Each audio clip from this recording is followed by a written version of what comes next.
Did you know that only 21% of homebuyers nationally were first-time homebuyers based on the latest NART report? This is the lowest share ever recorded.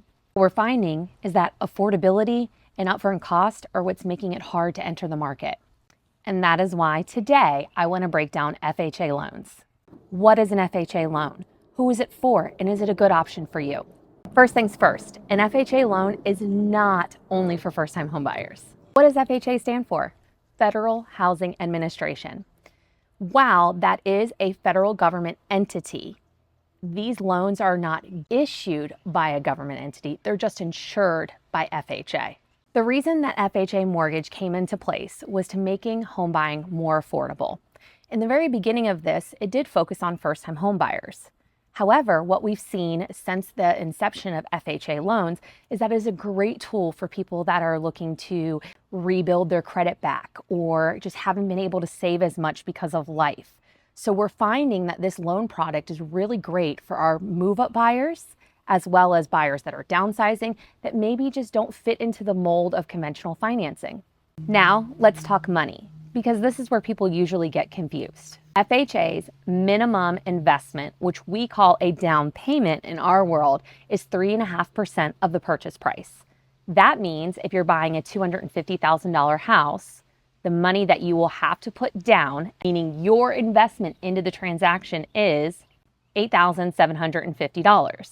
Sidebar, if you've watched our previous videos, and if you haven't, go back and watch, but we have an entire video on North Carolina housing down payment assistance, which is for first-time home buyers that can help cover that cost for you.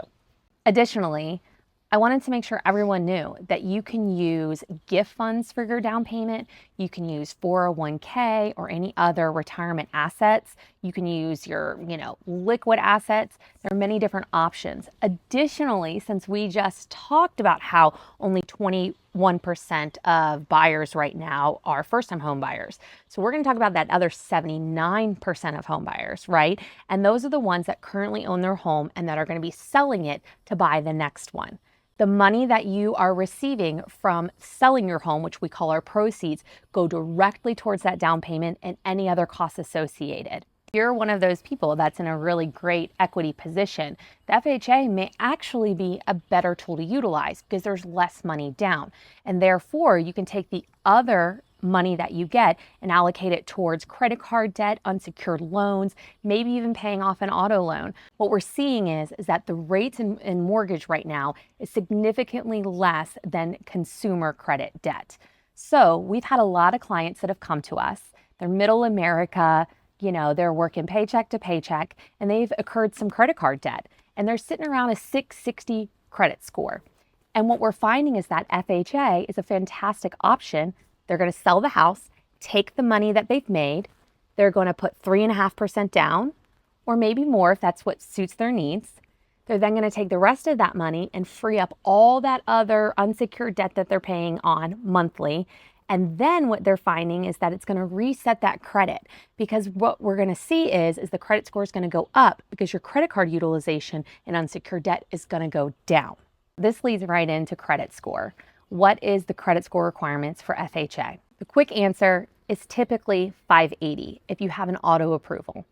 Now, it's not a one size fits all. And as we've stated before in other videos, and you can go back and look, we talk a lot about credit and credit literacy.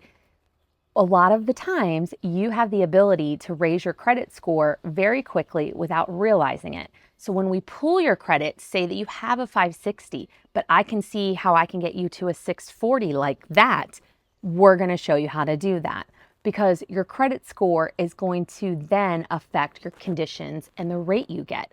So no matter what your credit score is, we want to go ahead and look at it now so we can get it better. And I think that that's what we need to focus on. The other great thing about the FHA loan is that when we're underwriting the file, it's more like putting a puzzle together.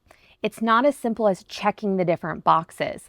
All of it together will help us decide if we feel like you can make the payment. So for example, say that you have a lower credit score, but because you're selling your home, you're going to have so much reserve money in the event of something catastrophic happening. That's what we call a compensating factor.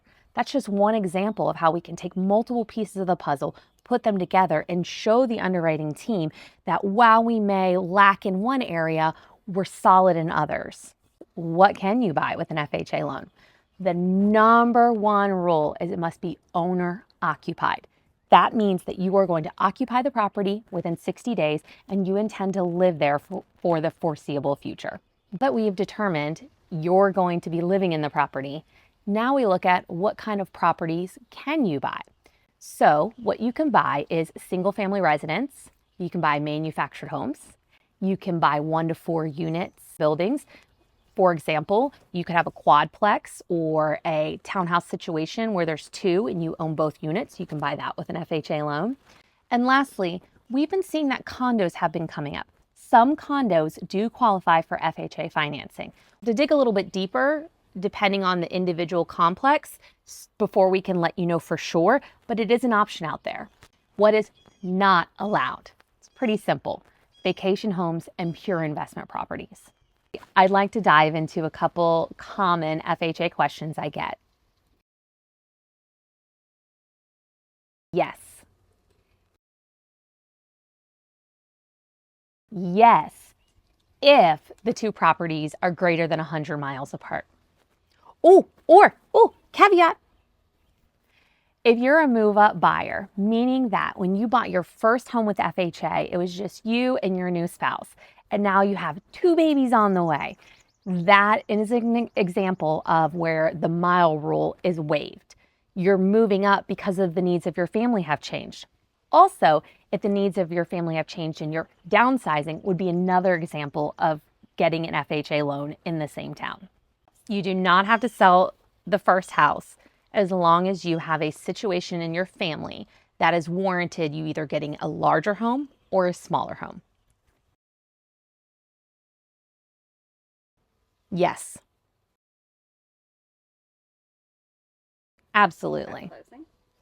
So I hope what you're hearing me say is that FHA is not better than conventional and it's not worse than conventional. It's different. It's like comparing apples and oranges. It's another toolbox that we have as lenders, and it's our job to look at all the different programs to see what meets your financial needs, not what someone's told you you should get or what the reputation comes with the loan product.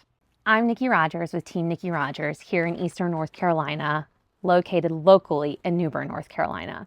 If this has got your gears turning and you're wondering if maybe FHA is a good option for you, or maybe you were assuming that one loan type is what's best for you and you haven't explored all your options, please reach out to us. We'd love to take a look at your profile and put you on the right path.